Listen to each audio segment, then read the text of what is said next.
sih pencemaran lingkungan itu? Pencemaran lingkungan adalah masuknya zat, energi, atau makhluk hidup ke dalam lingkungan yang menurunkan kualitasnya. Misalnya pencemaran air oleh limbah dan sampah, pencemaran udara oleh asap kendaraan atau pabrik, serta pencemaran tanah akibat pestisida, limbah plastik, dan bahan kimia. Pencemaran air adalah masuknya zat, energi, atau makhluk hidup ke dalam sumber air sungai, danau, laut, air tanah, sehingga kualitas air menurun, tidak dapat digunakan sebagaimana mestinya, serta berbahaya bagi kesehatan manusia, makhluk hidup, dan lingkungan. Air merupakan sumber kehidupan utama bagi manusia, hewan, dan tumbuhan. Pencemaran air dapat berasal dari limbah domestik detergen, sampah rumah tangga, limbah industri logam berat, zat kimia berbahaya, limbah pertanian pupuk, pestisida. Oleh karena itu, parameter kualitas air digunakan untuk mengetahui apakah air masih layak digunakan untuk minum, pertanian, perikanan, atau kebutuhan lain. Parameter fisik air. 1. Kekeruhan terbentuk. Kekeruhan adalah sejauh mana partikel tersuspensi lumpur, mikroorganisme, organik menghamburkan cahaya. Satuan NPO navlometrik terbentuk unit dapat menurunkan penetrasi cahaya, menunjukkan keberadaan partikel yang dapat membawa patogen atau adsorbat bahan kimia. Metode uji singkat, nevelometer turbidimeter, baku mutu, air minum 3 NTU, Permenkes 0.2/2023. Kedua, suhu adalah temperatur reaksi. Dapat memengaruhi kelarutan oksigen, metabolisme organisme, dan laju reaksi kimia. Metode termometer atau sensor digital. Baku mutu air minum, deviasi terhadap suhu udara 3 derajat Celcius Permenkes. Untuk sungai, nilai deviasi tercantum pada PP 0.22/2021. Ketiga, padatan tersuspensi total TSS adalah massa partikel tersuspensi per volume air mg atau AL. Tinggi TSS, turbiditas atau penyumbatan, mengganggu biota dan proses pengolahan air. Metode filtrasi tambah pengeringan, metode gravimetri. SNI, baku mutu sungai, kelas 1 PP 2 Februari tahun 2021, TSS 40 mg per liter kelas 1. 4. Warna dan bau. Warna dinyatakan TCO atau Piteco unit, bau dinilai indera atau tes panel. Metode SNI pH untuk warna, indera untuk bau. Baku mutu air minum, warna 10 TCU, bau tidak berbau. Parameter kimia air. 1. Peak tingkat keasaman 6,5 sampai 8,5 air minum. 2. BOD kebutuhan oksigen oleh mikroba 2 mg per liter sungai. 3. Kat kebutuhan oksigen kimia 10 mg per liter sungai. 4. Du oksigen terlarut 6 mg per liter sungai. 5. Logam berat Pb, Cd, Hgc, A sangat beracun, contoh Pb 0,01 mg per liter air minum. 6. Nitrat atau nitrit pupuk atau limbah, nitrat 20 mg per liter, nitrit 3 mg per liter air minum. Parameter biologi air. 1. Escherichia coli. Coli adalah indikator fekal adanya kontaminasi tinja manusia atau hewan. Keberadaan E. coli berarti risiko patogen usus. Metode uji MPN most probable number atau membran filtrasi dengan media selektif, metode PHA atau SNI.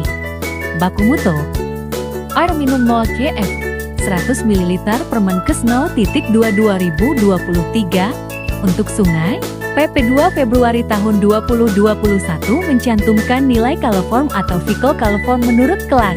Kedua, total coliform fecal coliform adalah kelompok bakteri indikator. Fecal coliform lebih spesifik untuk kontaminasi tinja.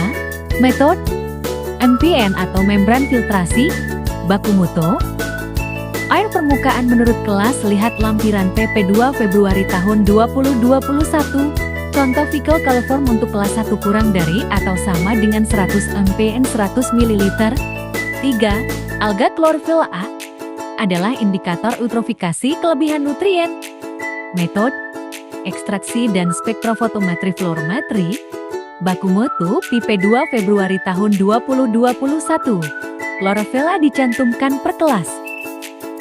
Udara bersih penting untuk kesehatan manusia dan keseimbangan ekosistem. Pencemaran udara berasal dari transportasi coal, NOx, hidrokarbon, industri, partikel debu, logam berat, aktivitas rumah tangga, asap rokok, pembuluh sampah. Dampaknya, gangguan pernapasan, hujan asam, pemanasan global. Pertama, suhu udara indikator perubahan iklim mikro. 2. Kelembaban relatif memengaruhi kenyamanan manusia. 3. Kecepatan dan arah angin menentukan penyebaran polutan. 4. Total suspended particulate TSP, PM10, PM2. 5. Partikel halus yang bisa masuk ke paru-paru, PM2. 5 paling berbahaya karena masuk ke alveoli paru-paru. Parameter kimia udara. 1. Karbon monoksida (CO), gas beracun, tidak berbau, berwarna, mengikat hemoglobin, menghambat transportasi oksigen.